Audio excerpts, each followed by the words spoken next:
Last Lord's Day, we began a little series on drawing the line.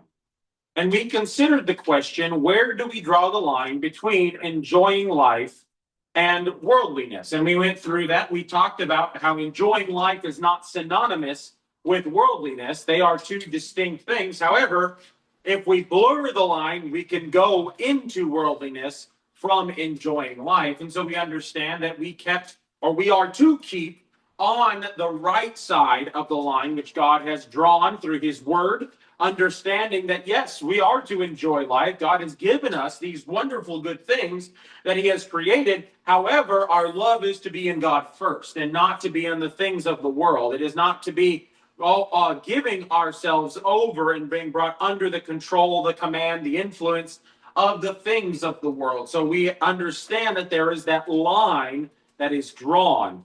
In our second lesson, I would like us to entertain the question, where do we draw the line between being part of society and being conformed to this world?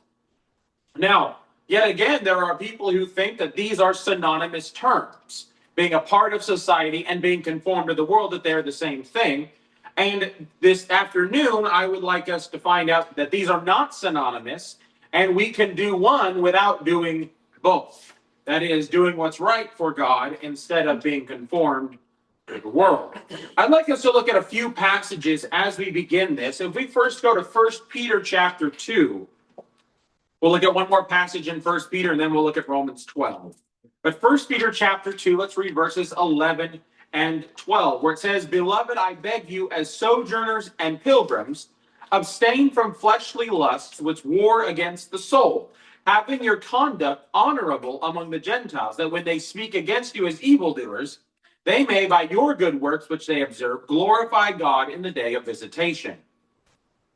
Continuing on with this thought, let's go to chapter 4 there, and verses 3 and 4. 1 Peter 4, 3 and 4, where it says, "For we have spent enough of our past lifetime in doing the will of the Gentiles, when we walked in lewdness, lusts, drunkenness, revelries, drinking parties, and abominable idolatries. In regard to these, they think it strange that you do not run with them in the same flood of dissipation, speaking evil of you." Finally, as this is probably the most famous quote, we could call it, about conforming to the world, in Romans chapter 12, verses 1 and 2, Romans 12, in the first two verses there, it says, "I beseech you, therefore, brethren, by the mercies of God, that you present your bodies a living sacrifice, wholly acceptable to God, which is your reasonable service. And do not be conformed to this world, but be transformed by the renewing of your mind, that you may prove what is that good and acceptable and perfect will of God." Now, as we talked about last week, worldliness has to do with loving this world, the things of the world, and having that be our priority. We talked about that last week in some detail. But it also has to do with being conformed to the world. Worldliness and being conformed to the world, we're speaking of very similar concepts here. But what does it mean to be conformed to this world? Well, first of all, we see the allurements of human society are that which we understand make us want to be conformed to the world, because human beings are social creatures. That is not in and of itself a bad thing. God created us that way. God created us to live in this world together. We see that from the very beginning in Genesis chapter 2 with Adam and Eve, that he made the helper comparable to him. It was good that man not be alone, as God says. And not only that, he told him to go be fruitful, multiply, and that's where we have human beings, all of us living in this world together. This is, in fact, a good thing in and of itself. However, of course, the allurements of human society, that is, the allurements of what people live like, as, how, so forth and so on, are the things that bring us into the world to be conformed. Because the people who form a society tend to behave pretty much alike, right? In clothing, how livings are made, in food that we eat, in music, and our beliefs, superstitions, our values, our moralities, so forth and so on. Now, I say pretty much alike because, of course, there's always variance. There's always people who don't hold to those same things and so forth and so on. But in society, generally, communities, countries, states, whatever, are formed around common interests. common values, morals, beliefs, so forth and so on.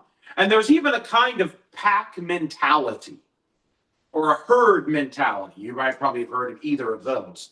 So that people tend to copy each other, and the society itself takes on peculiar characteristics because of that.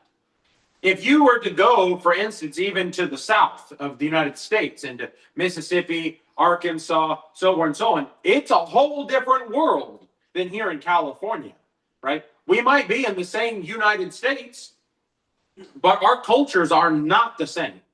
They are vastly different. That's why when people move to other states, there's something called culture shock, because the culture that you're moving into is vastly different than the one that you have lived in. But this also demonstrates that there is what some call a centripetal force in society, drawing us all into it and leading us to conform to it. That's why it's easy to conform, because when all the forces around you are drawing you in, it's easier to be drawn in than to reverse and try to push out. You know, people talk about peer pressure among the youth, right? Among young people. But there is something similar to peer pressure on every level or manifestation of human society, right? This is not just a young person problem. Everyone, old, young, middle-aged, whatever, even kids, have this centripetal force to conform. This is such a considerable force, so much so that a failure to resist is to fall into line. You're doing the same thing if you don't resist that everyone else does. Now, notice I'm talking about resisting this centripetal force, and there are times and things that we have no need to resist at every point. You know, a lot of times when people read Romans 12, 1 and 2, they think, well, you need to resist at every single point along society. Some have even thought that to not conform means you must withdraw from the world. That is, completely go out into Timbuktu somewhere and, you know, make up your own little home and have no interaction with anyone whatsoever. But this question then comes, well, how then are we to keep from conforming? Is it by resisting this centripetal force in every point? Well, to do so, to be withdrawn from human society, to form what people would want to do, a quote-unquote Christian society, would totally separate us from the rest of the world. You know, many people have even tried this. Did I click too far? Yeah, I did. I clicked way too far. I apologize.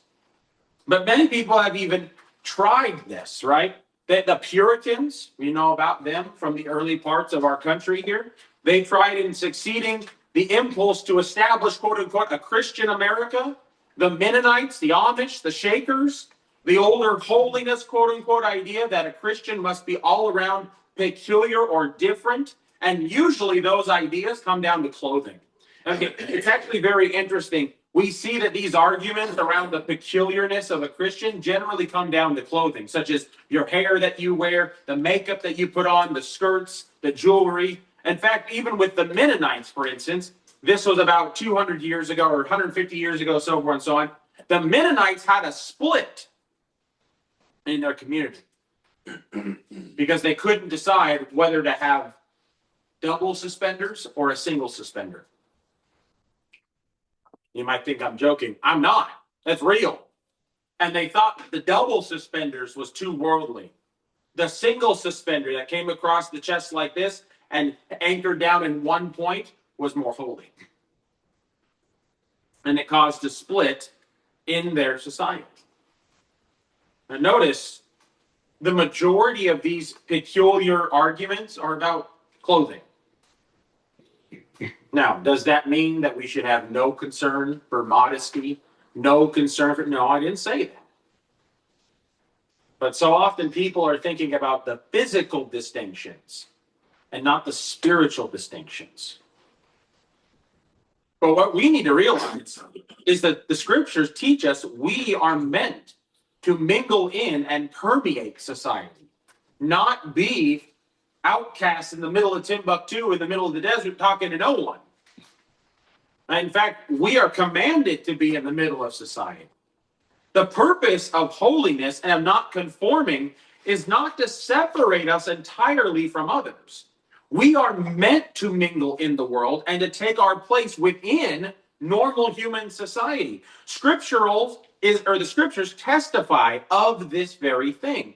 The Lord, notice, was working as a carpenter and mingling with sinners when he was on this earth. And the possibility of him getting lost in the crowd could only have been because he was like you and me. That is, he wasn't walking around with this grandiose thing behind him, or he wasn't someone so strange that you could pick him out of the crowd, even everyone looked like Waldo. No, he was just like everyone else. Now, when I mean that, I'm not talking about sinners like everyone else. I'm talking about he wasn't a standout. He wasn't someone, oh, there's Jesus. I can see him in the middle of the crowd everywhere I go. No, notice John chapter 8 and verse 59, where it says, then they took up stones to throw at him, but Jesus hid himself and went out of the temple, going through the midst of them, and so passed by. Jesus didn't teleport out of there. He walked out in the midst of the crowd. He wasn't someone so weird that you could pick him out in the middle of the crowd. No, he was just like all the rest of the Israelites there. He was a commoner. Even Paul's evangelistic method of converting people from within as he mingled with the synagogue Jews and with those in the city by the way of his tent making. He was with all the rest of the people in the city. He didn't say, okay, I'm going to set up my shop outside the city, not talk to anyone, not go near anyone. I'm going to make sure that I don't have any conversations with anyone except other Christians. No, he didn't do that. In fact, he did quite the opposite. He went in the midst of all of them. That's not him conforming to the world. That's him being a part of society. Notice these teachings of the Lord in Matthew chapter 5. Let's read verses 13 through 16. Matthew 5, 13 through 16. He says, you are the salt of the earth. Now notice, who's the you? He's talking to his disciples. He's talking to those who believe in him, who are following him. You are the salt of the earth. But if the salt loses its flavor, how shall it be seasoned? It is then good for nothing but to be thrown out and trampled underfoot by men.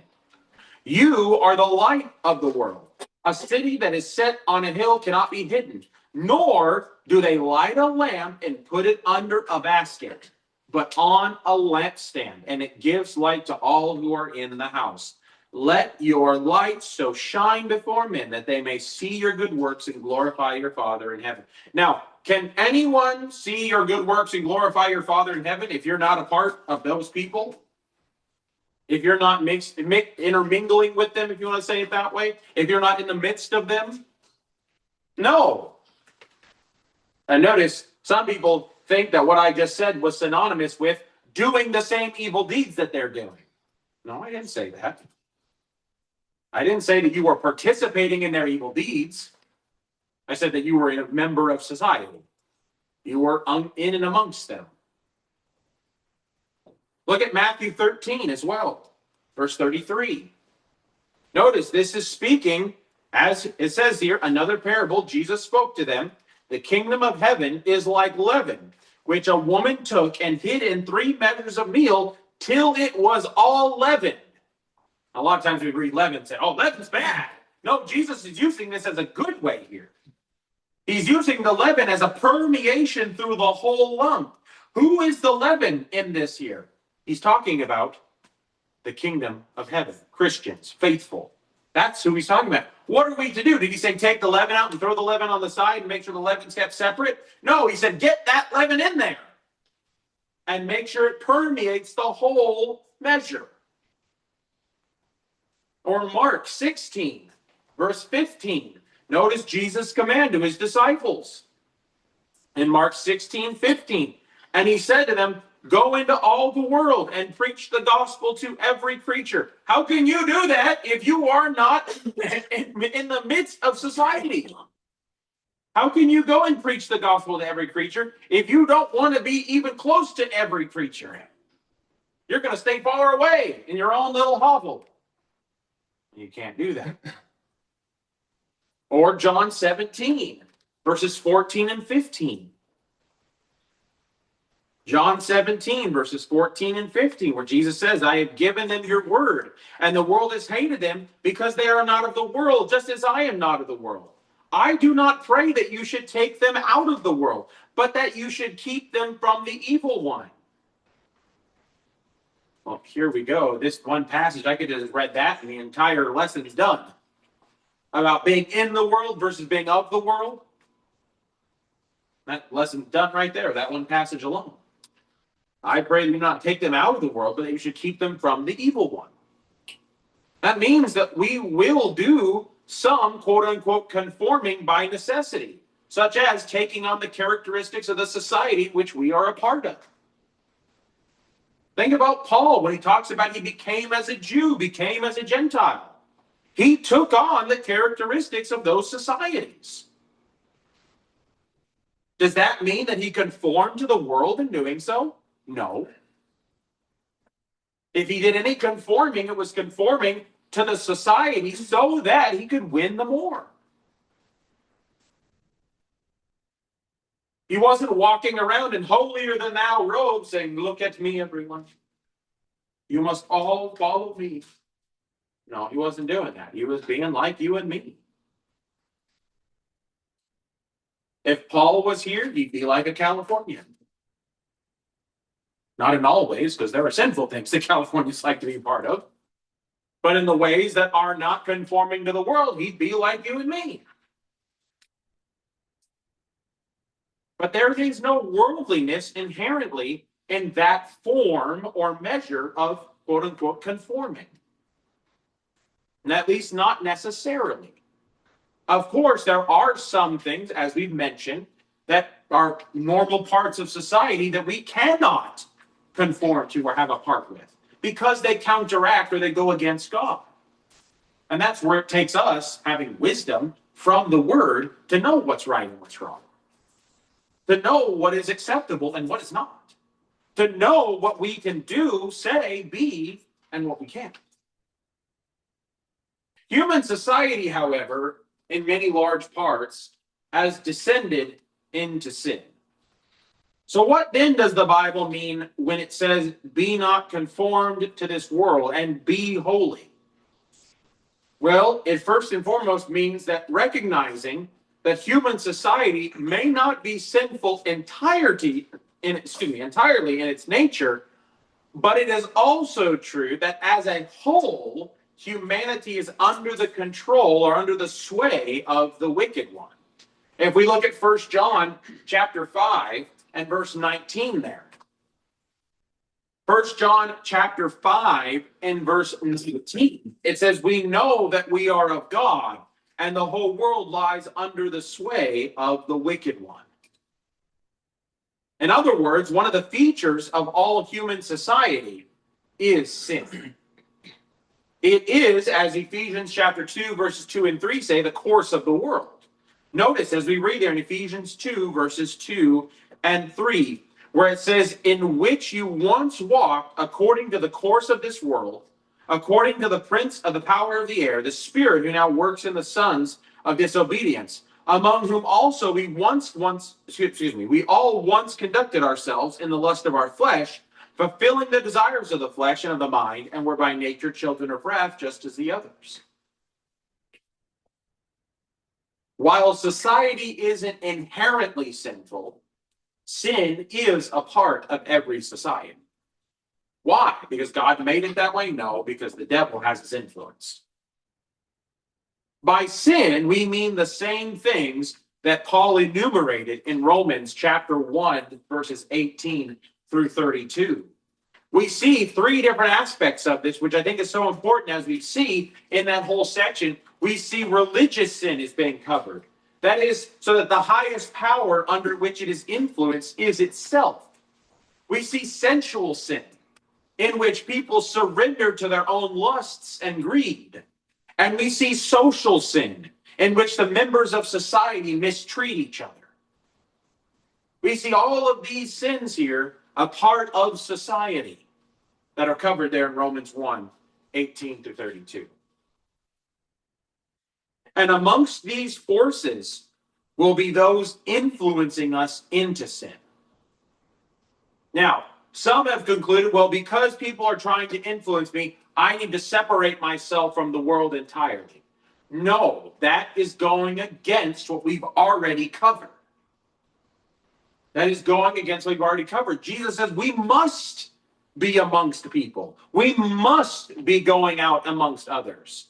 To do what? So that we can, on purpose, be, oh yeah, I just can't wait to be tempted. No, so we can shine our lights. If you say, well, I just don't want to be tempted, so I'm going to get away from the world. Guess what? The temptation follows you. The temptation's going to follow you, whether you're amongst people or not. You're going to be tempted. Even if you were at your house, by yourself, sitting in a chair, all by yourself, alone, no one in that house, guess what? Temptation will find you. So no, don't use, well, I don't want to be tempted, so I'm just going to leave. I don't want to have any more interactions with people. No. Guess what? Do the opposite. Say, I am going to show my light amongst them. I am going to show them what it means to be a Christian. I am going to show them the goodness of God.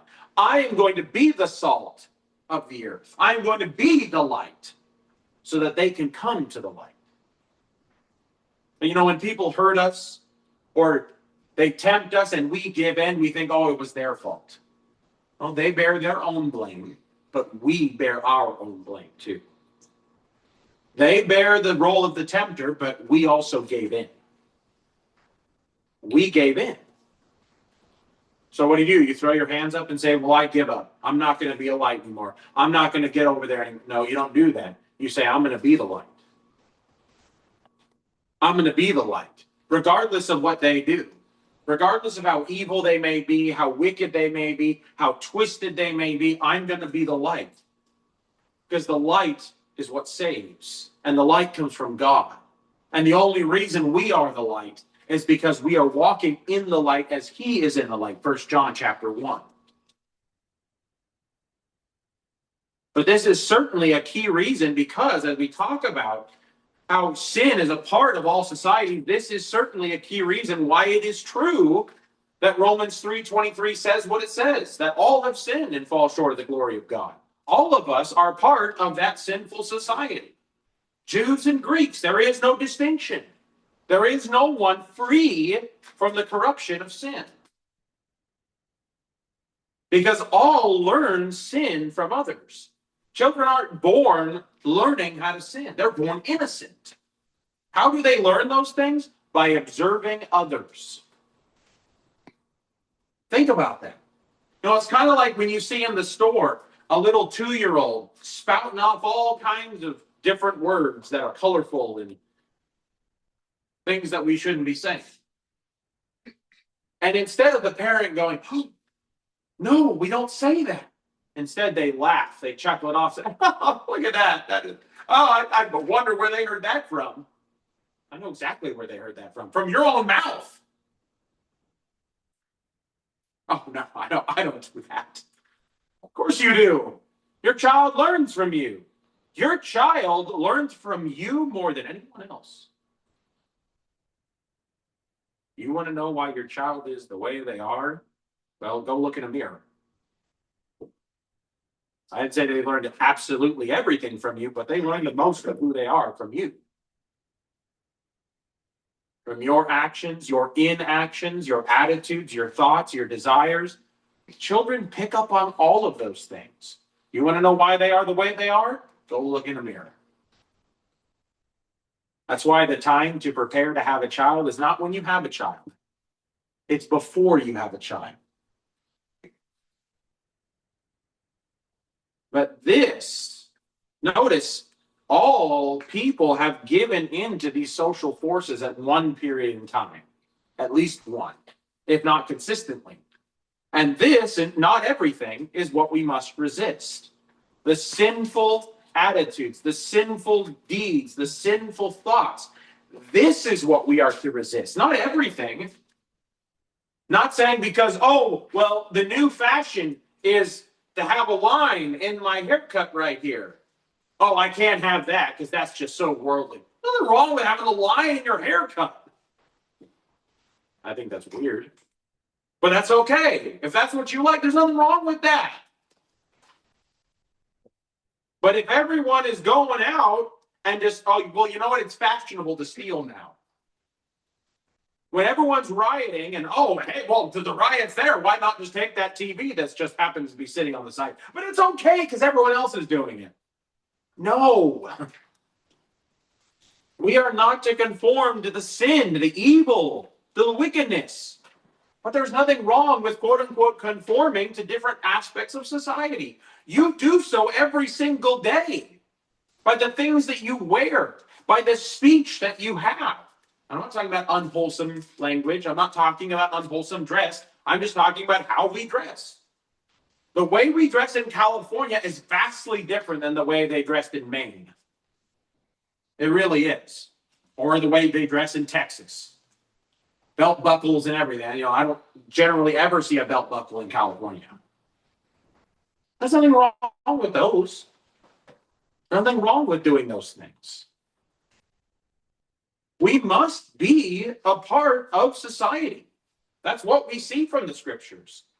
While at the same time having no fellowship with the unfruitful works of darkness, Ephesians 5:11, that characterize it. I say, well, that's a hard line at times. Yes. Yes, it is. That can be a very hard line at times. Because there are things that might seem innocent in society that actually are not. They might seem innocent, but in reality, they are a part of these unfruitful works of darkness. And we need to be discerners. We need to have wisdom. We need to look at these things and test them against the scriptures. If they test to be fine, great, go ahead. Nothing wrong with that. But if you test them against the scriptures and they're found to be wanting, no, we can't be a part of that. We must be a part of society, but at the same time have no fellowship with the unfruitful works of darkness. So what is the challenge for us? Well, to resist it where it would draw us into sin. Just like Daniel, Shadrach, Meshach, and Abednego. Notice, they took their places in society. They were rulers in the country of Babylon, in the empire of Babylon. They were rulers. If that's not taking their place in society, I don't know what is.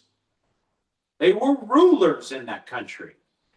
But they resisted the worldliness, the unfruitful works of darkness, steadfastly wherever it would lead them away from God or his will. We have to think about that. It is not about leaving society, it's about resisting sin.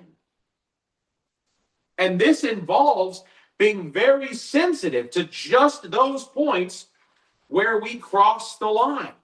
Christians have not always agreed as to where those are.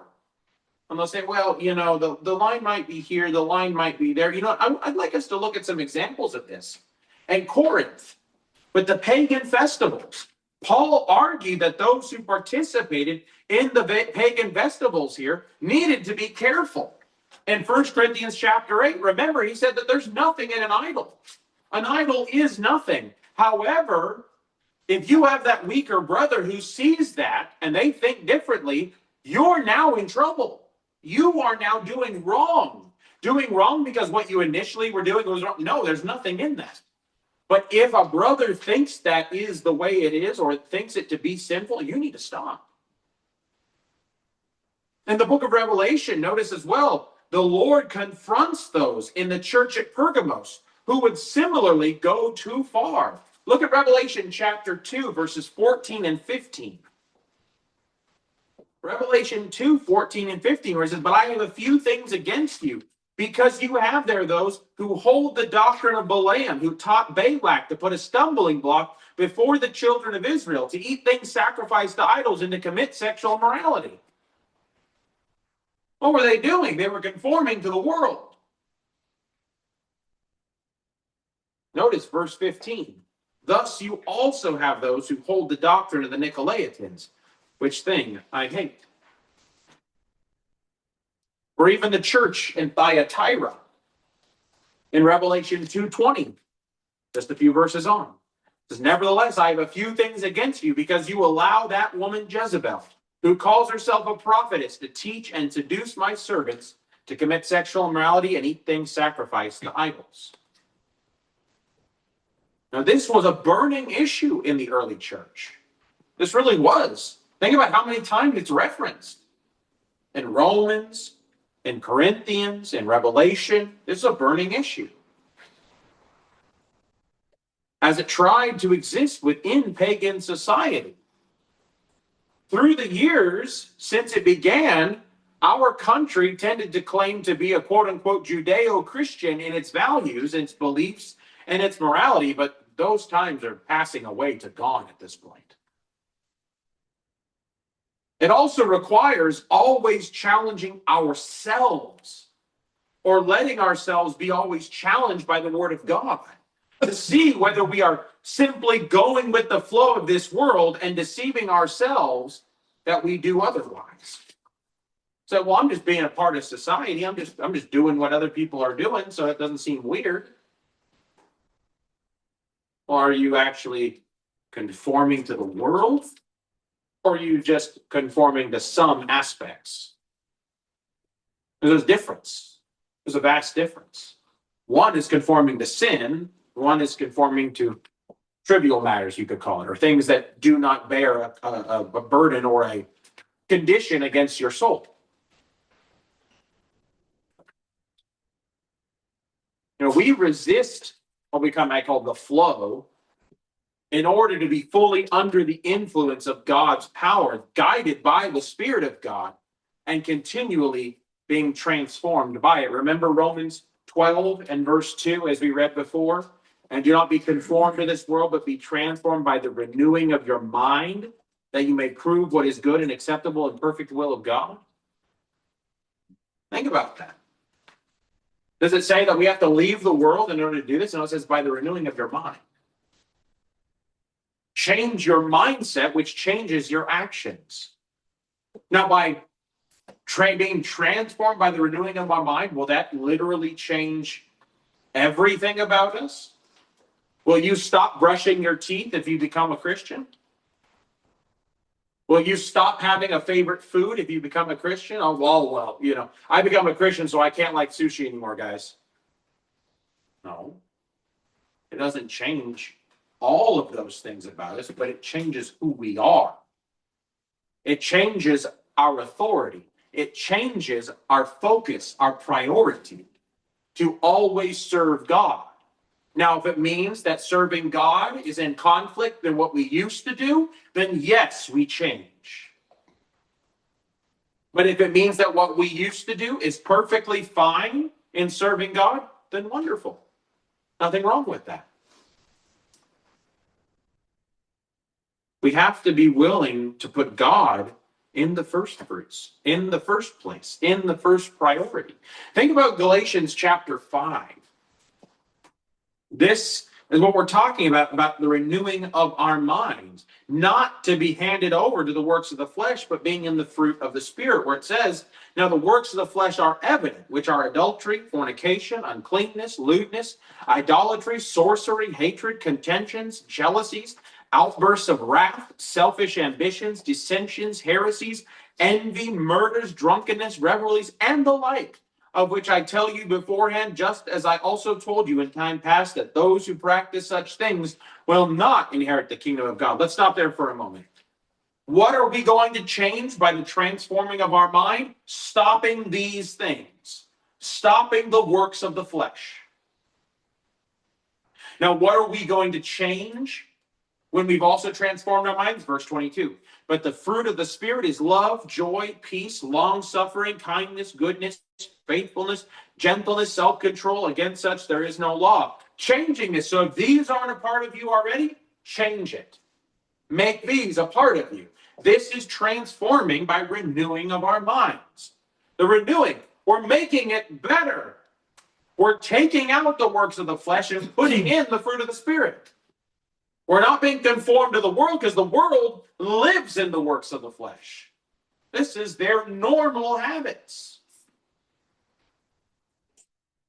Notice as Ephesians chapter 4, verses 22 through 24 says, yet again, going along with the renewing of our mind, Ephesians 4, 22 through 24, it says that you put off concerning your former conduct the old man which grows corrupt according to the deceitful lusts, and be renewed in the spirit of your mind, that you may put on the new man which was created according to God in true righteousness and holiness.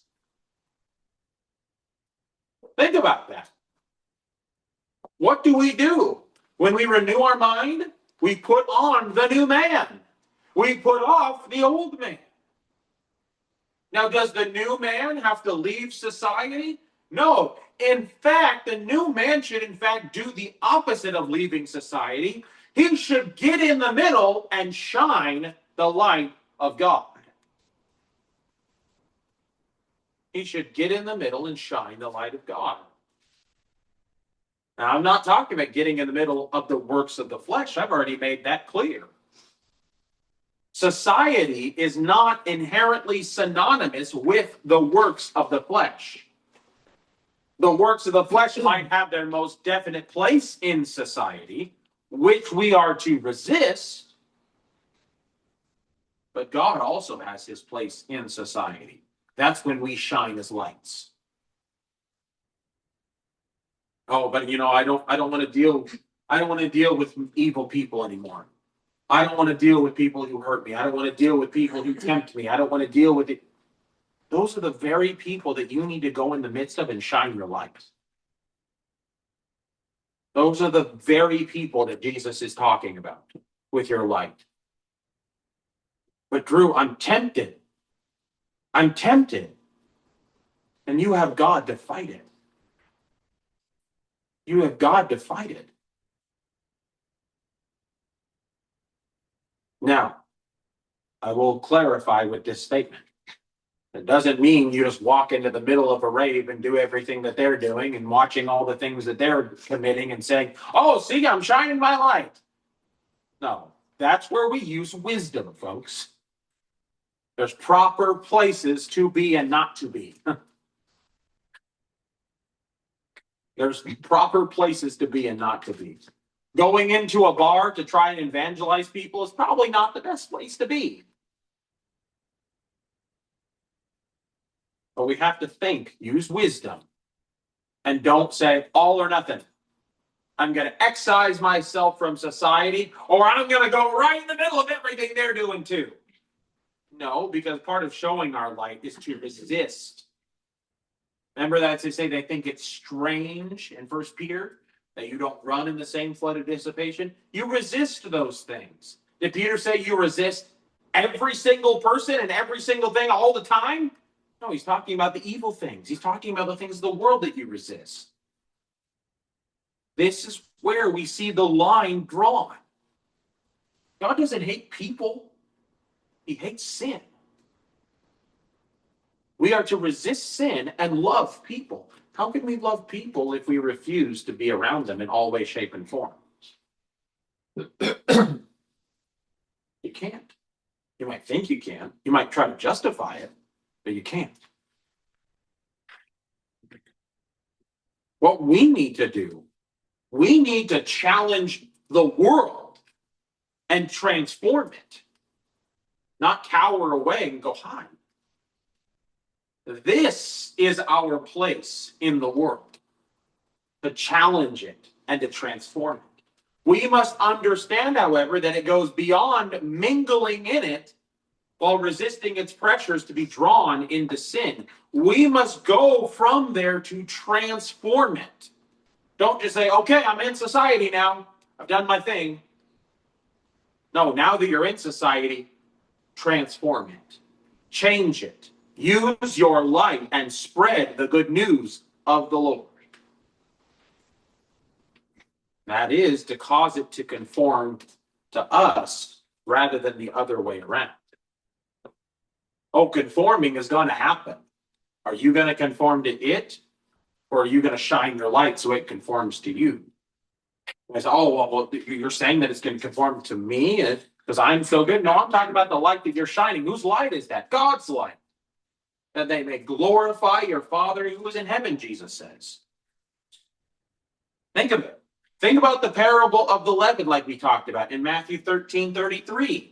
As he says, in all the parable he spoke to them, the kingdom of heaven is like leaven, which a woman took and hid in 3 measures of meal till it was all leavened. How can you not, as leaven, permeate through the lump? Think about it. If you were a baker, I know several of you in here have baked before. Pretty well, I might add. It was enjoyable. I ate them. But think about this. If you were a baker and you were making nice leavened bread, like real tasty leavened bread, and you put your leaven in there, usually it's yeast of some sort, you put it in there, and then you have to let it set and prove and rise. And after you've done all that, and you come back an hour later, you look at it, and it's as low as it ever was. It is flat as a pancake. You would say, well, that yeast was worthless. It didn't rise. It was dead. In fact, that's literally what they call it, dead yeast. Yeast is actually a living bacterial organism that makes it rise. You didn't know that, did you? But it dies. You have to treat the yeast properly or it dies. And it doesn't make it rise. And you'd be pretty upset at that yeast, wouldn't you? It was supposed to make your dough rise. And now it's pancakes and not bread. And that won't make good pancake batter, just the element. Don't try that. But what does good yeast do? Good yeast gets put into the lump and it raises the whole thing. It raises the whole thing. Why? Because it was put into society, the dough, and it let its light so shine as it rose or risen, made the dough rise to where it should be. If we're supposed to be the leaven, in a good sense, if we're supposed to be the leaven in a good sense here, as we see in Matthew 13:33, but we say, I'm going to keep my yeast on the counter over here and never put it in the dough, how are we going to make the dough rise? How are we going to do that? We can't. You know, Paul's way of converting people not only to the gospel, but even to his way of life. Notice 1 Thessalonians chapter 1. And I apologize, it should say 6 and 7 there. We're going to read verses 6 and 7. But 1 Thessalonians 1, verses 6 and 7, it says, and you became followers of us and of the Lord. Notice, followers of us and of the Lord, having received the word in much affliction with joy of the Holy Spirit, so that you became examples to all in Macedonia and Achaia who believe. Now notice this here. Paul, was not just converting them to the gospel, but to his very way of life, to how he acted, to how he lived. I'm not saying he made them all tent makers. That's not what I'm talking about. But I'm talking about how he lived in this world, about permeating society and shining their lights. Not saying, let's all go make a commune out in the back 40 and make sure we put up a 10-foot wall around so none of those worldly people can get in. Guess what? The world will find you in that commune, in those walls. And it'll be no different than outside.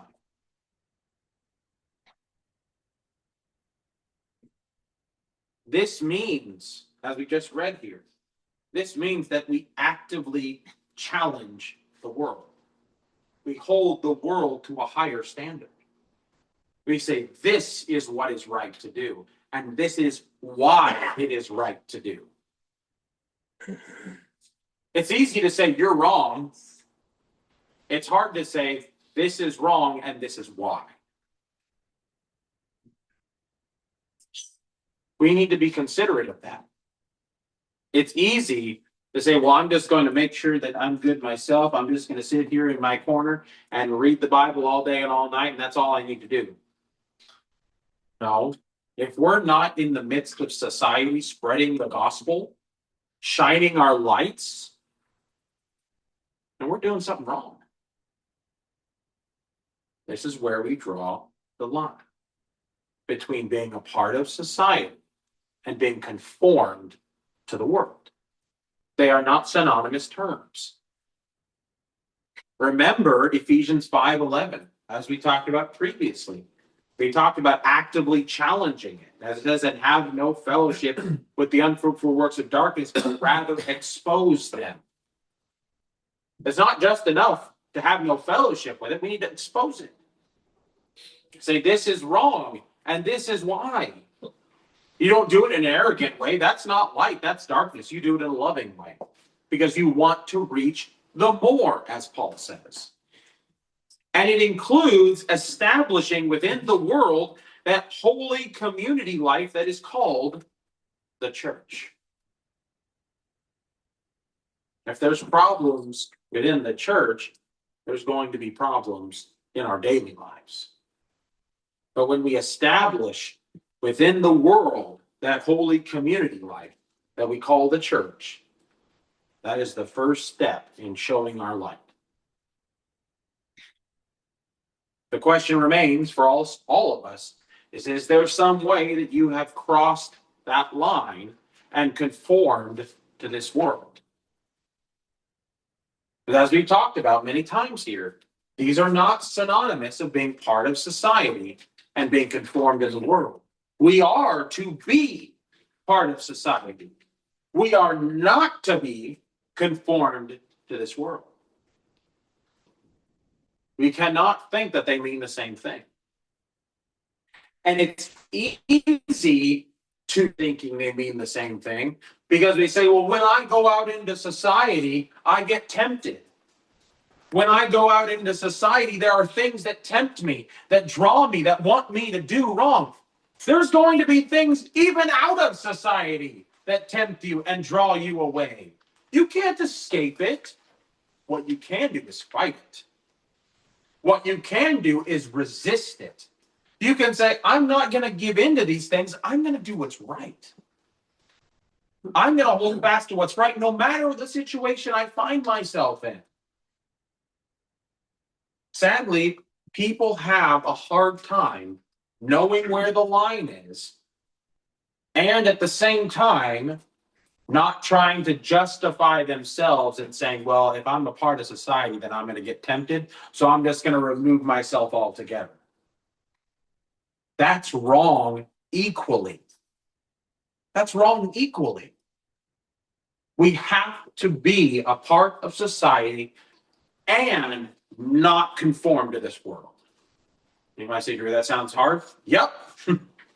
Yep, it is. It is hard. The life of a Christian is hard.